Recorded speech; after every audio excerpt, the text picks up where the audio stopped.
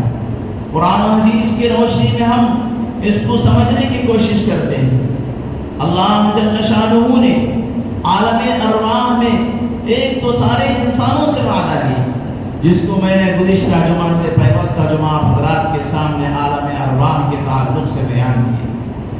اللہ تبارک و تعالیٰ نے پوچھا، الست بربکم، کیا میں تمہارا پروردگار نہیں ہوں؟ حضرت آدم علیہ السلام کی ذریت کو اللہ نے حضرت آدم کے پشت سے نکالا، ذرات کی شکل میں نکالا، اور ان کو اللہ تبارک و تعالیٰ نے قوت گویائی عطا فرمایا۔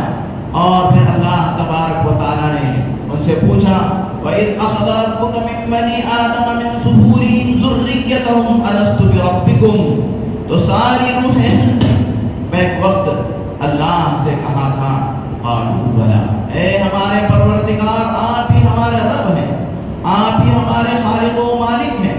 پھر اسی امتحان کو اللہ تبارک و تعالیٰ نے اسی امتحان کو لینے کے لیے ہم کو دنیا میں بھیجا۔ یہ عالم دنیا ہے، اور یہی دنیا کی زندگی آخرت کی کھیتی ہے، آخرت کا سرمایہ ہے۔ اس میں جو اللہ جل شانہ کی رضا و خوشنودی والے کام کرے گا، اس کی ہمیشہ کی ابدی زندگی جو عالم برزخ سے شروع ہوتی ہے اور عالم محشر سے پھر عالم آخرت تک پہنچتی ہے۔ اور پھر اللہ تبارک و تعالیٰ جنتیوں کو جنت میں بھیج دیتے ہیں، جہنمیوں کو جہنم میں بھیج دیتے ہیں۔ وَامْتَازُوا الْيَوْمَ أَيُّهَا الْمُجْرِمُونَ کی صدائیں لگتی ہیں تو مجرم نیکوکاروں سے الگ ہو جاتے ہیں، چاہے وہ باپ بیٹے کا رشتہ ہی کیوں نہ ہو، چاہے وہ ماں بیٹی کا رشتہ ہی کیوں نہ ہو، چاہے وہ دوست دوست کا رشتہ ہی کیوں نہ ہو۔ اگر وہاں پر نیک اعمال ساتھ میں لے کر گیا تو وہ نیکوکاروں کی مجلس میں چلا جائے گا، اس کا انجام نیکوکاروں کے ساتھ ہوگا۔ اگر وہ بدکار ہے تو اس کا انجام برے لوگوں کے ساتھ ہوگا۔ اللہ تبارک و تعالیٰ نے اس بات کو سمجھانے کے لیے قرآن مجید میں حضرت ابراہیم علیہ السلام کے باپ کا تذکرہ فرمایا۔ حضرت ابراہیم توحید پرست تھے، جبکہ مقابلے میں باپ تھا جو مشرک تھا، تو اللہ تبارک و تعالیٰ نے فرمایا کہ آپ اپنے باپ کے لیے استغفار نہیں کر سکتے، آپ اپنے باپ کے لیے دعا نہیں کر سکتے، اس لیے کہ وہ مشرک ہے۔ ایک طرف سیدنا حضرت نوح علیہ السلام ہے، دوسری طرف حضرت نوح علیہ السلام کا بیٹا کنعان ہے، لیکن اس نے اپنے باپ کی بات کو نہیں مانا، اللہ کی توحید اور اس کی پرستش نہیں کیا، تو اللہ تبارک و تعالیٰ نے اس کو اپنے گمراہ اور راندہ درگاہ لوگوں میں شمار فرما دیا۔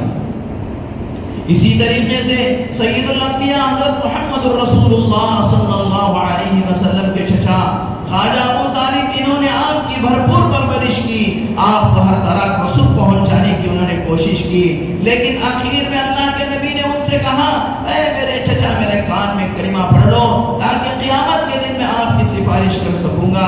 ابو طالب نے کہا کہ لوگ کہیں گے کہ موت کے ڈر سے بھتیجے کا ایمان قبول کر لیا، چنانچہ میں عبد المطلب کے دین پر پڑھتا ہوں۔ ایک اگر ابو طالب دنیا سے چلے گئے تو میرے دوست ابو طالب کو بھی نجات نہیں ملے۔ اللہ تبارک و تعالیٰ نے اس موقع پر قرآن مجید کی آیت کو نازل فرمایا، فَإِنَّكَ لَا تَهْدِي مَنْ أَحْبَبْتَ وَلَكِنَّ اللَّهَ يَهْدِي مَن يَشَاءُ۔ یہ دین، یہ ہدایت میرے قبض قدرت میں ہے، میں جسے چاہتا ہوں اسے ہدایت عطا کرتا ہوں، اور جسے چاہے میں گمراہ کر دیتا ہوں۔ اگرچہ کہ کالا کروٹا حبشی غلام بلال ہی کیوں نہ ہو، لیکن اس کے دل کے اندر تڑپ ہوتی ہے، اللہ کی محبت ہوتی ہے، تو میں بلال کو ایمان سے نواز دیتا ہوں جبکہ ابو طالب کو میں ایمان سے محروم کر دیتا ہوں۔ چنانچہ میرے دوستو، میں نے اس پر بہت تفصیل کے ساتھ عالم آخر عالم برزخ پہ آپ کے سامنے گفتگو کیا، لیکن اس وقت مجھے اللہ تبارک و تعالیٰ کا عالم ارواح میں ایک اور کانفرنس کے بارے میں بیان کرنا ہے۔ اللہ تبارک و تعالیٰ نے ایک تو پورے انسانوں کی کانفرنس منعقد کی، اور اس میں اللہ تبارک و تعالیٰ نے سارے انسانوں سے پوچھا کیا میں تمہارا رب نہیں ہوں؟ سارے انسانوں میں بیک وقت جواب دیا کہ آپ ہمارے رب ہیں۔ اور پھر اللہ تبارک و تعالیٰ نے جن کے مقدر میں شقاوت اور بدبختی لکھا تھا وہ دنیا میں آنے کے بعد بے بدبختی کا شکار ہو گئے، اور جن کے اللہ تبارک و تعالیٰ نے مقدر میں نیک بختی لکھا تھا اور وہ دنیا میں آنے کے بعد اللہ کے مطیع و فرما بردار بندے ہو۔ چنانچہ میرے دوستو، اللہ تبارک و تعالیٰ نے عالم ارواح کے اندر نبیوں کی ایک کانفرنس بلائی۔ یہ تو ایک عام انسانوں کی کانفرنس تھی، لیکن اللہ تبارک و تعالیٰ نے عالم ارواح کے اندر نبیوں کی ایک کانفرنس منعقد کی، اور قرآن مجید سورہ آل عمران آیت نمبر 81 میں اللہ تبارک و تعالیٰ اس کانفرنس کا تذکرہ فرماتے ہیں۔ وَإِذْ أَخَذَ اللَّهُ مِيثَاقَ النَّبِيِّينَ لَمَا آتَيْتُكُم مِّن كِتَابٍ وَحِكْمَةٍ، اے میرے نبیوں میں تم سے ایک عہد و میثاق لیتا ہوں کہ تمہارے درمیان میں جب کوئی ایسے رسول ایسے نبی آئے جو کیا ہے حکمت علم اور حکمت کو لے کر آئے، اور ثم جاءكم رسول مصدق لما معكم، یعنی اس ہر نبی کی تصدیق کرنا جو نبی تمہارے دور میں اللہ کی حکمت اور اللہ کی کتاب لے کر آئے، اللہ کا علم لے کر۔ چنانچہ ایک وقت دو نبی بھی دنیا کے اندر آئے، جیسے حضرت سلیمان علیہ السلام نبی ہیں تو ان کے باپ حضرت داؤد علیہ السلام بھی نبی ہیں، جیسے حضرت موسیٰ علیہ السلام نبی ہیں تو ان کے بھائی ہارون علیہ السلام بھی نبی ہیں۔ ایک دوسرے کے معاون و مددگار تھے، کوئی کسی کا انکار کرنے والا نہیں، سب آپس میں ایک دوسرے کی معاونت اور مدد کیا کرتے تھے، اور اللہ کے دین کو فروغ اور اللہ کے دین کو ترقی پہنچایا کرتے تھے۔ پھر اللہ تبارک و تعالیٰ فرماتے ہیں ثم جاءكم رسول مصدق لما معكم لتؤمنن به ولتنصرنه قال اقررتم واخذتم على ذلكم اسري۔ اللہ تبارک و تعالیٰ فرماتے ہیں پھر آخر میں میرے محبوب حضرت محمد الرسول اللہ صلی اللہ علیہ وسلم دنیا میں آئیں گے تو تم اگر اس وقت تک موجود ہو تو ضرور تم ان پر ایمان لے کر آنا اور ان کی مدد کرنا۔ اور اللہ تبارک و تعالیٰ نے اس کے بعد پوچھا کیا تم اس کا اقرار کرو گے، کیا تم اس بات کو مانو گے، کیا تم میری ذمہ داری کو قبول کرو گے؟ تو سارے نبیوں نے بیک وقت کہا اللہ اے اللہ قالوا اقررنا کہ ہم آپ کی بات کو مانتے ہیں۔ اگر ہمارے دور میں ہمارے زمانے میں نبی آخر الزمان حضرت محمد الرسول اللہ صلی اللہ علیہ وسلم تشریف لاتے ہیں تو ہم اپنے دین کو چھوڑ کر اللہ کے نبی کے دین کو اپنائیں گے، اپنی کتابوں کو چھوڑ کر اپنی شریعت کو چھوڑ کر اللہ کے رسول حضرت محمد الرسول اللہ صلی اللہ علیہ وسلم کی شریعت کو اپنائیں گے، آپ کی کتاب کو مانیں گے۔ چنانچہ میرے دوستو یہ موقع صرف اور صرف نبیوں میں سیدنا عیسیٰ علیہ نبینا علیہ السلام کو قرب قیامت ملے گا۔ اللہ تبارک و تعالیٰ نے حضرت عیسیٰ علیہ السلام کو آسمانوں پر اٹھا لیا۔ یہ ہمارے مسلمانوں کا عقیدہ ہے، قرآن کا حکم ہے، اس کو ماننا ضروری ہے۔ اس کے علاوہ جو عیسائیوں کا عقیدہ ہے، اگر کوئی آدمی ان عیسائیوں کے عقیدے کو سچ سمجھے گا وہ ایمان سے خارج ہو جائے گا، وہ ایمان سے نکل جائے گا۔ پر رفعہ اللہ تعالیٰ قرآن میں فرماتے ہیں کہ ہم نے ہمارے بندے ہمارے نبی حضرت عیسیٰ علیہ السلام کو آسمانوں پر اٹھا لیا۔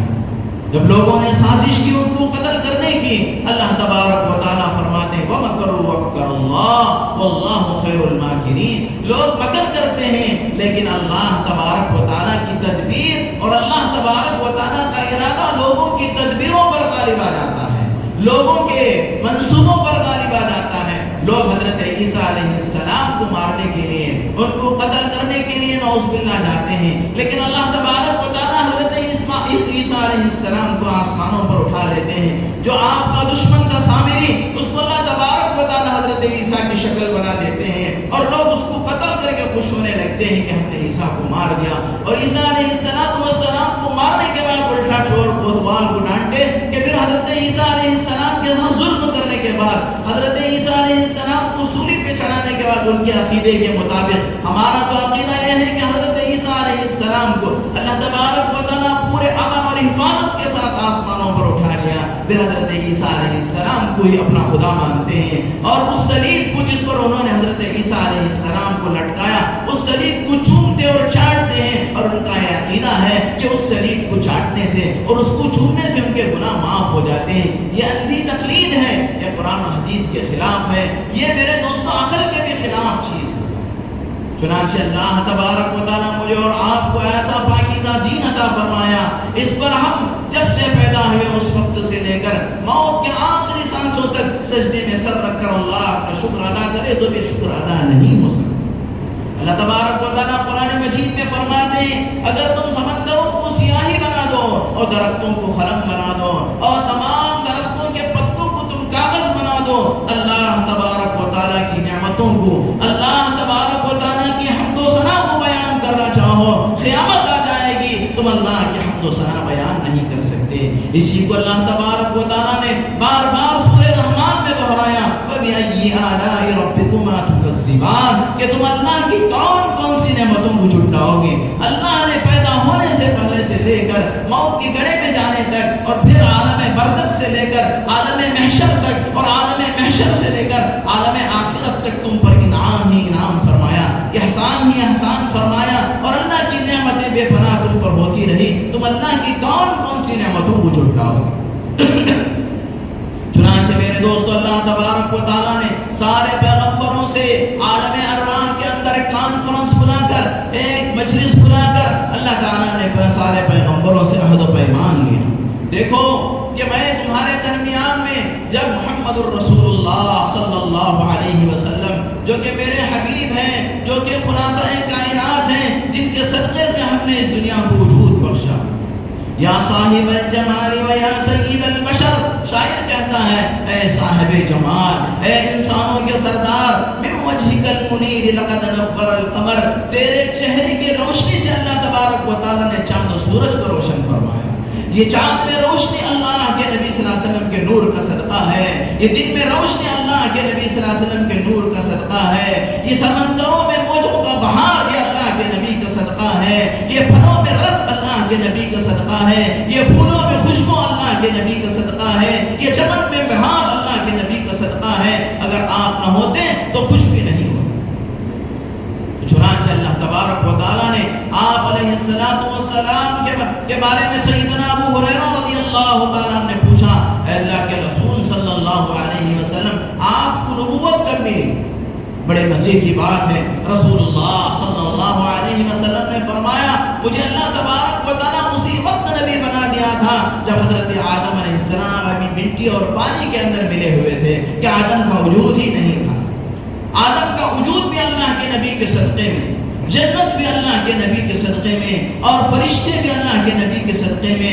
چنانچہ میرے دوستو اللہ تبارک و تعالیٰ نے فرمایا اگر میرے نبی صلی اللہ علیہ وسلم تمہارے درمیان آئے تو تم ان کی اتباع کرنا، ان پر ایمان لانا، ان کی پیروی کرنا. اب میرے دوستو سوال یہ ہوتا ہے کہ اللہ کے نبی صلی اللہ علیہ وسلم کی اتباع کیا ہے، اللہ کے نبی کی پیروی کیا ہے، اللہ کے نبی صلی اللہ علیہ وسلم کے احکامات کیا ہیں. اللہ کے نبی صلی اللہ علیہ وسلم کی پیروی کو، آپ کی اتباع کو، آپ کے احکامات کو اللہ کے کلام سے آپ کو سمجھنا پڑے گا، یا پھر احادیث رسول سے سمجھنا پڑے گا، یا پھر صحابہ کے آثار اور ان کی زندگیوں سے سمجھنا پڑے گا. ایرے غیر لط و خیرے کی بات دین میں نہیں چلے گی.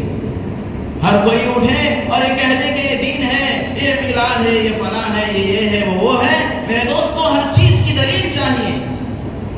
اللہ کے نبی صلی اللہ علیہ وسلم نے جو مقصد لے کر آئے تھے، دیکھیے اللہ کے نبی صلی اللہ علیہ وسلم نے ہمیں دو عیدیں عطا فرمائے، عید الاضحیٰ اور عید الفطر. میرے دوستو یہ دونوں عیدیں کسی شخصیت کی پیدائش پر اور کسی شخصیت کی وفات پر موقوف نہیں. جیسا کہ عیسائیوں کا طریقہ ہے کہ عیسائی کرسمس مناتے ہیں حضرت عیسیٰ علیہ السلام کی پیدائش کو، اگرچہ کہ 25 دسمبر یہ تاریخ بھی صحیح نہیں ہے، لیکن پھر بھی ان لوگوں کا عقیدہ ہے کہ 25 دسمبر کو حضرت عیسیٰ علیہ السلام پیدا ہوئے، جس کی وجہ سے وہ حضرت عیسیٰ علیہ السلام کی پیدائش پر خوشی مناتے ہیں. اور اسی طریقے سے یہود حضرت موسیٰ علیہ السلام موسیٰ علیہ السلام کی وفات پر غم مناتے ہیں، گریہ کرتے ہیں۔ آپ نے دیکھا ہوگا فلسطین میں ایک دیوار ہے، دیوار گریہ اس کا نام ہے، وہاں پر وہ لوگ پیٹتے رہتے ہیں، سر پوٹتے رہتے ہیں، اور وہ لوگ کیا اس دن کو عید کا دن سمجھتے ہیں، اس دن کو الگ تاریخی دن سمجھتے ہیں اور اس پہ گریہ کرتے ہیں۔ لیکن شریعت اسلامیہ کا مزاج الگ ہے۔ شریعت اسلامیہ کسی کی پیدائش اور کسی کی وفات پر خوشی منانے کی اجازت نہیں دیتا، بلکہ شریعت اسلامیہ کا مقصد یہ ہے کہ تم اپنی زندگیوں کو دیکھو، اگر زندگی کے اندر اللہ کے اعمال اور احکام ہیں تو اس زندگی کے اوپر تم خوشی مناؤ۔ چنانچہ عید الفطر، عید رمضان کی عید یکم شوال کو ہوتی ہے۔ کیوں ہوتی ہے؟ اس لیے کہ رمضان کا ایک مہینہ اللہ نے اپنی توفیق سے عطا فرمایا، اور اس میں اللہ نے ہم کو روزہ رکھنے کی توفیق دیا، بھوکے رہنے کی توفیق دیا، تراویح پڑھنے کی توفیق دیا، اور اللہ کی راہ میں صدقہ کرنے کی توفیق دیا، صاحب نصاب کو صدقہ زکات ادا کرنے کی توفیق دیا۔ اس خوشی میں میرے دوستو اللہ تبارک و تعالی عید الفطر عطا فرماتے ہیں، اس خوشی میں اللہ تعالیٰ عید الفطر عطا فرماتے ہیں۔ اسی لیے آقا نامدار امام الانبیاء حضرت محمد رسول اللہ صلی اللہ علیہ وسلم نے احادیث مبارکہ پر صاف طور پر کہا، جس نے رمضان کی قدر نہیں کی، جس نے رمضان کے روزے نہیں رکھا، جس نے رمضان میں تراویح نہیں پڑھا، جس نے رمضان میں اللہ کو راضی کرنے والے اعمال نہیں کیا، اس کو ہمارے عیدگاہ آنے کی کوئی ضرورت نہیں۔ تو میرے دوستوں پتہ یہ چلتا ہے کہ عید الفطر اللہ نے اس لیے عطا فرمایا کہ ماضی میں ہم نے جو نیکیاں کی، ماضی میں جو ہم نے اللہ کی اطاعت کی، اللہ نے ہمیں عبادت کی توفیق عطا فرمایا، اس توفیق پر ہم کو خوشی منائی جاتی ہے۔ اور اسی طریقے سے عید الاضحیٰ، بقرہ عید کیا ہے؟ 9 ذی الحجہ کو عرفہ کا دن ہوتا ہے، اور عرفہ کا دن ہی عید کا دن ہے۔ سارے حجاج اکرام عرفات کے میدان میں جمع ہوتے ہیں۔ اللہ کے نبی صلی اللہ علیہ وسلم نے احادیث مبارکہ کے اندر فرمایا الحج یوم العرفہ، حج عرفہ کا نام ہے، کوئی کیا عرفہ کی حاضری نہیں دے سکا تو اس کا حج نہیں ہوگا۔ چنانچہ عرفہ کے میدان میں اللہ کے نبی صلی اللہ علیہ وسلم حجۃ الوداع کے موقع پر 3.5 گھنٹے اپنی قسمانہ میں اونٹنی پر بیٹھ کر ایک عظیم خطبہ عطا فرمایا۔ اس میں اللہ کے نبی صلی اللہ علیہ وسلم نے تعلیمات دی کہ دیکھو تمہارا خون ایک دوسرے پر حرام ہے، تم کو ایک دوسرے کی عزت کرنا ہے، ایک دوسرے کا خیال کرنا ہے، اور میں نے جن چیزوں کو منع کیا ہے اس کو دوبارہ زندہ کرنے کی کوشش نہیں کرنا۔ میں نے موسیقی کو، گانے باجے کو اپنے پیروں تلے ڈال کر کھلل دیا، اس کو روک دیا، دوبارہ کبھی کیا ہے موسیقی کو اور اسی طریقے سے گانے بجانوں کو تم دوبارہ امت میں زندہ نہیں کرنا۔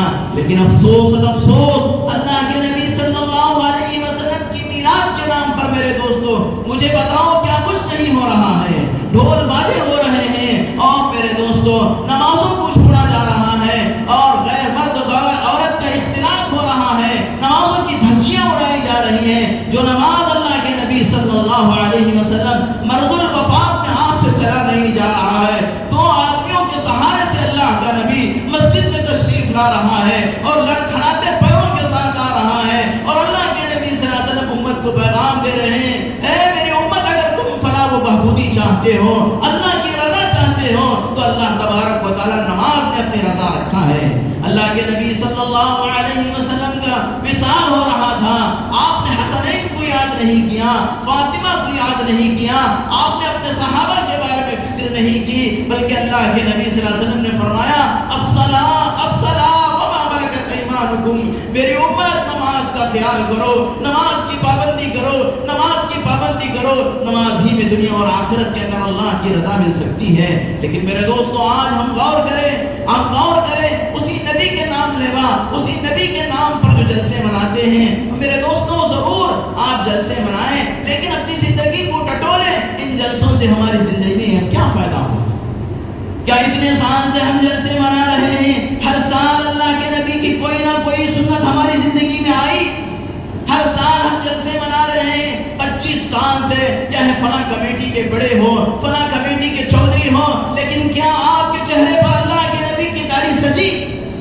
کیا آپ کے چہرے پہ اللہ کے نبی صلی اللہ علیہ وسلم کا سہولیا آراستہ ہوا کہ آپ اللہ کے نبی صلی اللہ علیہ وسلم کی سنتوں پر چل رہے ہیں؟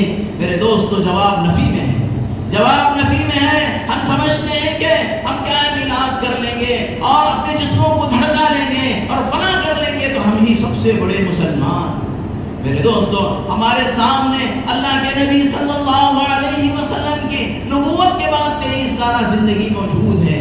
13 سال آپ علیہ السلام مکہ مکرمہ میں تھے اور 10 سال آپ صلی اللہ علیہ وسلم مدینہ منورہ میں تھے۔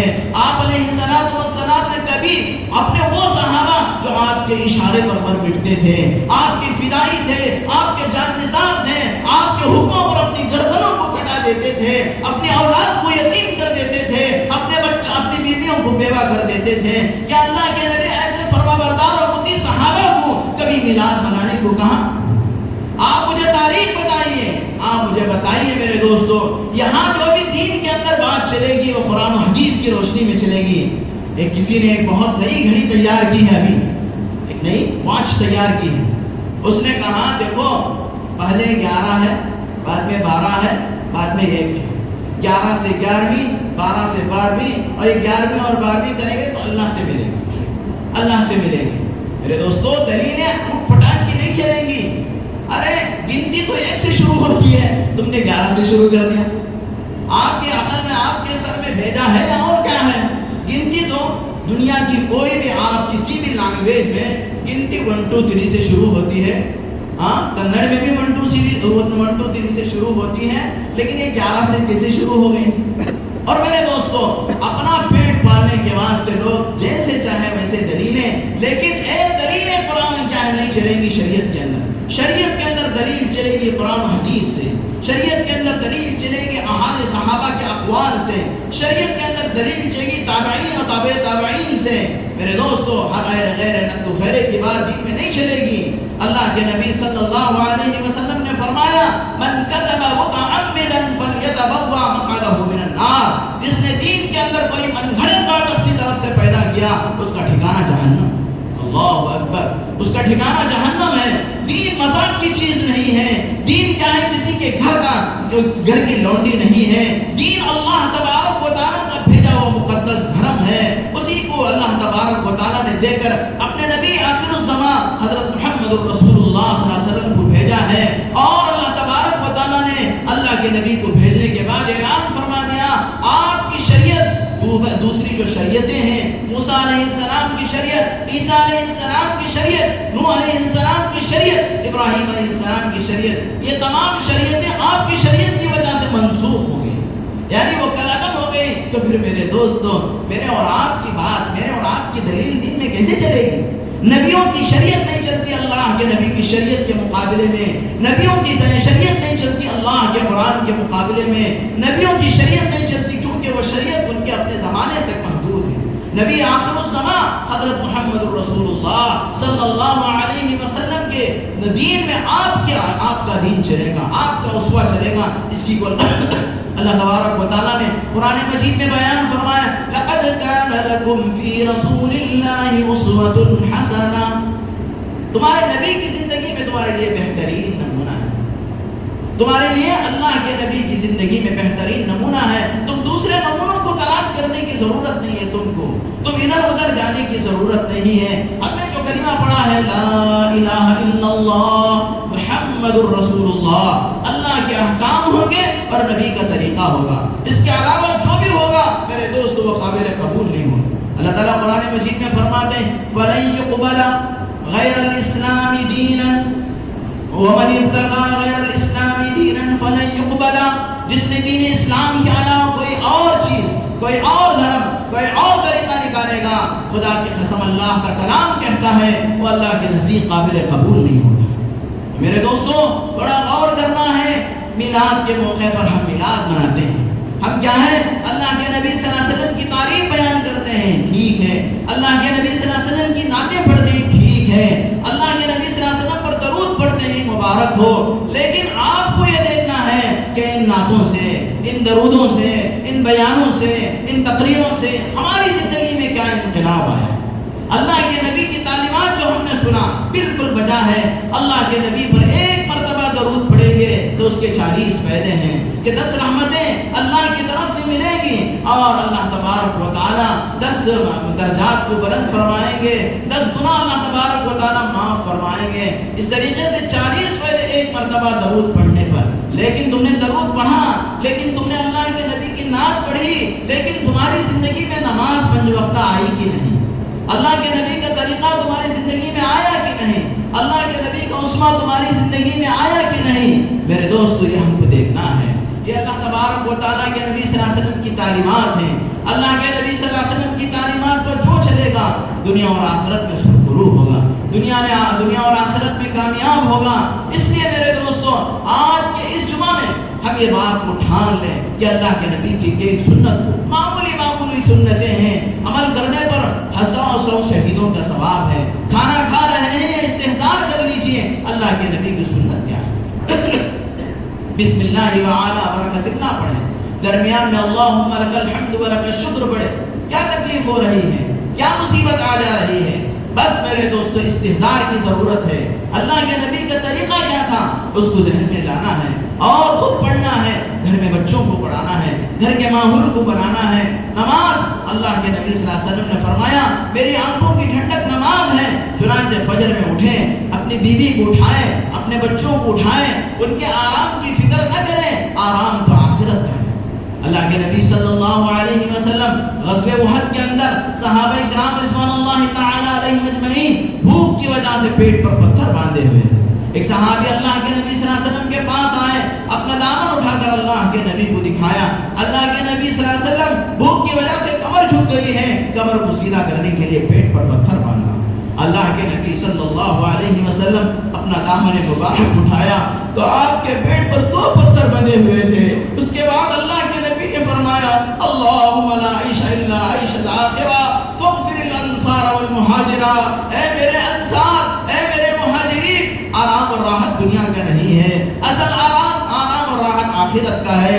آخرت کے لیے کوشش کرو، موت پر تکلیفیں ختم ہو جائیں گی، راحتیں شروع ہو جائیں گی۔ اگر اللہ کے احکام کو نہیں مانو گے، اللہ کے نبی کے طریقے پہ چلو گے، آپ کی عیاشیاں، آپ کی خوشیاں اور آپ کے خواہشات موت پر ختم ہو جائیں گے۔ اس کے بعد سے آخرت کا عذاب شروع ہوگا، بڑے بڑے سانپ اور بچھو مسلط کیے جائیں گے اور بڑے بڑے زبردست جابر فرشتوں کو مسلط کیا جائے گا، وہ اللہ کے حکم کے تابع ہوں گے۔ ایک گرز مارے گا، 70 ہاتھ زمین کے اندر دھسے گا، پھر اس کو نکالا جائے گا۔ حدیث پاک کے اندر آتا ہے اللہ کے نبی صلی اللہ علیہ وسلم نے معراج کے موقع پر دیکھا کہ ایک آدمی کا سر پتھر سے کچلا جا رہا ہے اور وہ پتھر اسی وقت درست ہو جا رہا ہے۔ دنیا کی طرح نہیں ہے کہ ایک سر پھٹ جائے تو پھر اس کو آپریشن میں لے جانا ہے اور اس کا ٹریٹمنٹ کرنا ہے، مہینے لگ جائیں گے۔ لیکن میرے دوستو یہ عالم برزخ کی زندگی ہے، آن کے آن میں سر درست ہو جائے گا، پھر فرشتہ اس کے سر کو کچلے گا اور یہ معاملہ اس کا قیامت تک ہوتا رہے گا۔ اس لیے میرے دوستو، یہ اللہ کے نبی صلی اللہ علیہ وسلم نے جو اپنی پیدائش اور اپنی زندگی اور اپنی وفات کے ذریعے امت کو جو سبق دیا ہے وہ یہی ہے کہ اے میری امت، تم اللہ کے احکام پر چلو، میرے طریقے پر چلو، کامیاب ہو جاؤ گے۔ یہود و نصارہ کے طریقے پر مت چلو، وہ گمراہ ہوئے، تم بھی گمراہ ہو جاؤ گے۔ اللہ کے نبی صلی اللہ علیہ وسلم نے ایک موقع پر فرمایا لعن اللہ الیہود والنصارى اتخذوا قبور انبیائہم مساجدا۔